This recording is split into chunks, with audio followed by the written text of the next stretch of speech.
నమస్కారం, నా పేరు తేజస్విని. బీసీఎన్ న్యూస్ కి స్వాగతం. ముందుగా ముఖ్యాంశాలు. ఢిల్లీలో బీజేపీ అభ్యర్థుల తరపున చంద్రబాబు ఎన్నికల ప్రచారం. అధికార ఆమ్ ఆద్మీ పార్టీపై ఘాటు విమర్శలు. కేంద్ర బడ్జెట్ పై మండిపడ్డ వైసీపీ ఎమ్మెల్సీ బొత్స. రాష్ట్రంలో కూటమి సర్కారు ఉన్నా నిధులు రాబట్టడంలో విఫలమైందని విమర్శ.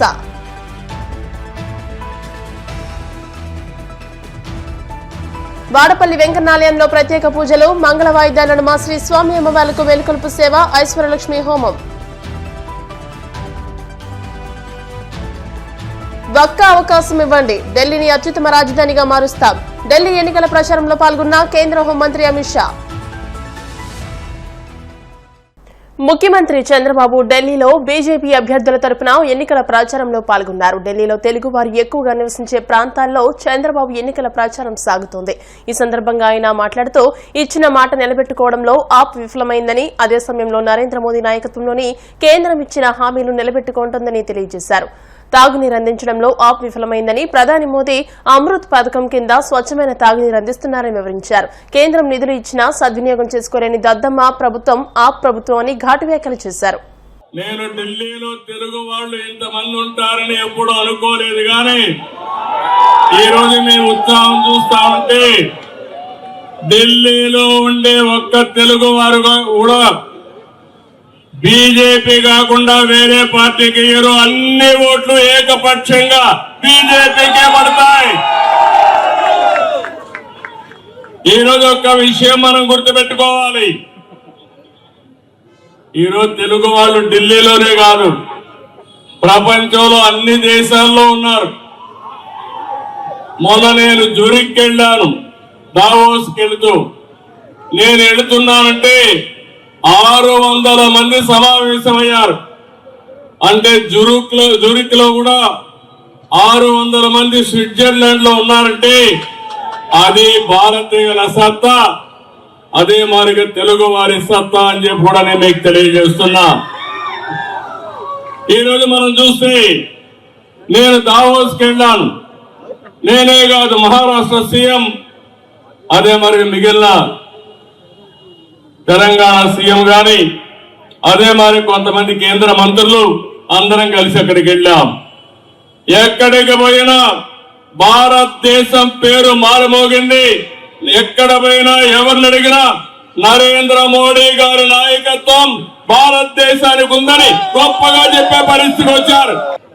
ఆ ఆర్టిఫిషియల్ ఇంటెలిజెన్స్ ని ప్రమోట్ చేసే వ్యక్తి మన ప్రధానమంత్రి నరేంద్ర మోడీ గారని చెప్పి మీకు తెలియజేస్తున్నా. రెండోది మీరు చూస్తే గ్రీన్ ఎనర్జీ.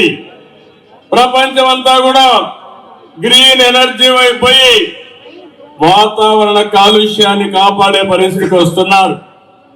ఇవన్నీ చూస్తే మొట్టమొదటిసారిగా 2025 దావోస్ లో ప్రపంచం మొత్తం చర్చించే అంశాలు ఈ రెండు ప్రధానంగా ఉన్నాయి. ఒకప్పుడు నేనే 1995లో ఇన్ఫర్మేషన్ టెక్నాలజీ గురించి మాట్లాడాను. ఇప్పుడు ఏఐ గురించి మాట్లాడుతున్నాను. ప్రతి ఒక్క ఇంటికి ఒక ఏఐ తయారు కావాలి. ఢిల్లీలో ఉండే ప్రజలందరూ ఆలోచించాలి.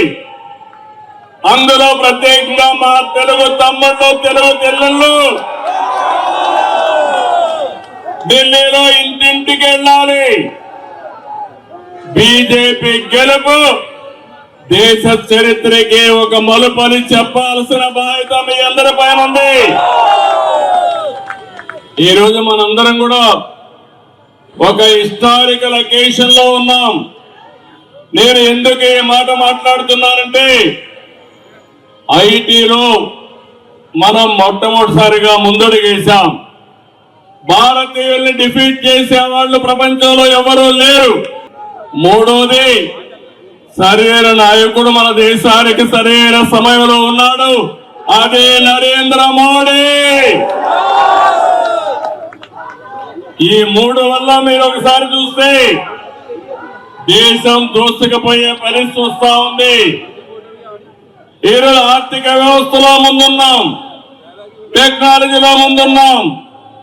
ఈ రోజు ప్రపంచం మొత్తం భారతదేశం యొక్క బ్రాండ్ మారుమోగుతా ఉందంటే దానికి కారకుడు నరేంద్ర మోడీ అని చెప్పి మీకు తెలియజేస్తున్నా.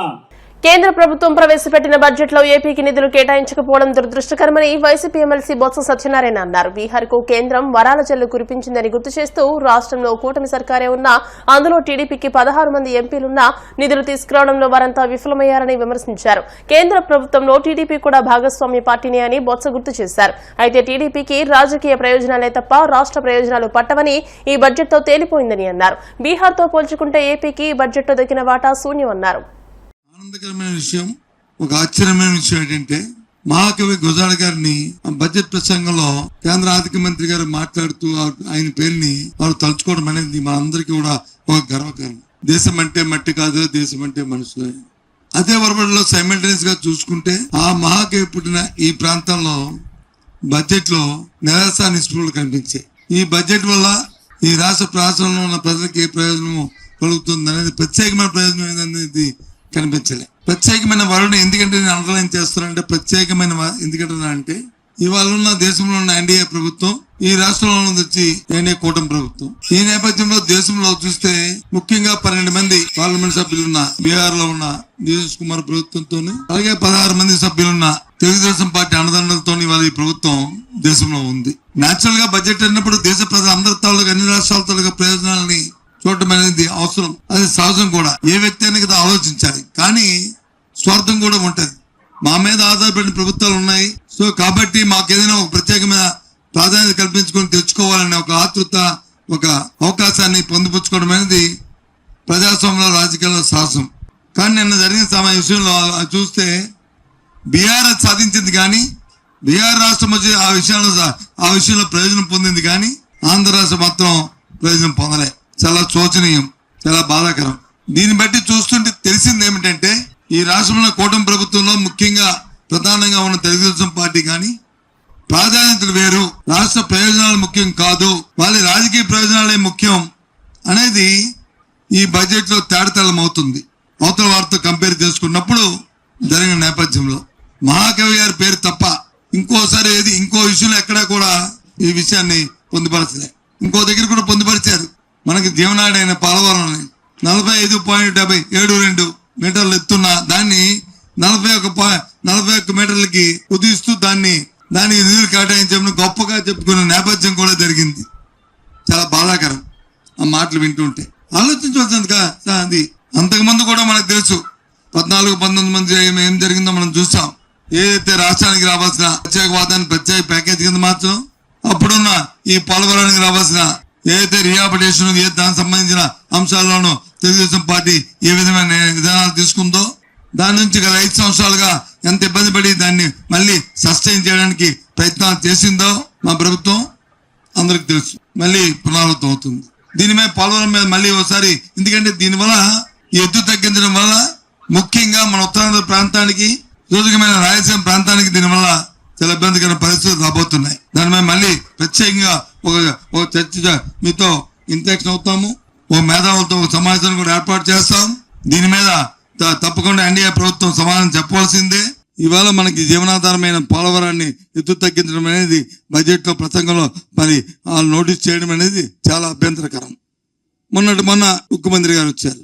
నో నథింగ్, ఇది ప్రైవేటిజం జరిగేది సమస్య లేదు, ఇది మా ఎన్డీఏ మాట, ఇది మా ప్రధానమంత్రి గారి మాట, మా ప్రభుత్వం మాట అని ముఖ్యమంత్రి చెప్పాడు. చెప్పండి నోడుతోని. దానికి కావాల్సిన కార్యక్రమాన్ని మేము చేస్తామని చెప్పారు. చెప్పండి. నిన్న బడ్జెట్ లో ఆ మాటని పెట్టచ్చు కదా. ఇలాంటి అపోహలు ఆంధ్ర రాష్ట్ర ప్రజలకి అపోహలను తొలగించడానికి నాకు సమస్య లేదు, దానికి కావాల్సిన అన్ని సహాయాలు చేస్తున్నాము, అందులో భాగంగా ఇది ఇస్తున్నామని అనే మాటని చెప్పారా? చెప్పండి. చెప్పచ్చు కదా. ఏంటి మెప్పెట్టు? రాజకీయమైన ప్రెస్ మీట్ కాదు ఇది.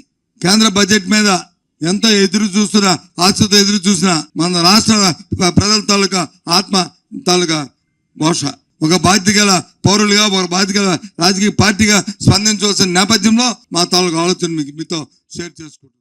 కోనసీమ తిరుమలగా వర్ధిల్లుతున్న వాడపల్లి శ్రీ వెంకటేశ్వర స్వామి ఆలయంలో సోమవారం ప్రత్యేక పూజలు వైభవంగా నిర్వహించారు.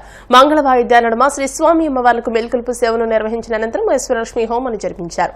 అర్చకులు శ్రీ స్వామి అమ్మవార్ల వసంత మండపంలో అష్టోత్తర పూజలు నిర్వహించగా ప్రత్యేక అలంకరణలో ఉన్న స్వామిని దర్శించుకుని భక్తులు తరించిపోయారు.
ఇప్పుడు కాసేపు ప్రకటనలు.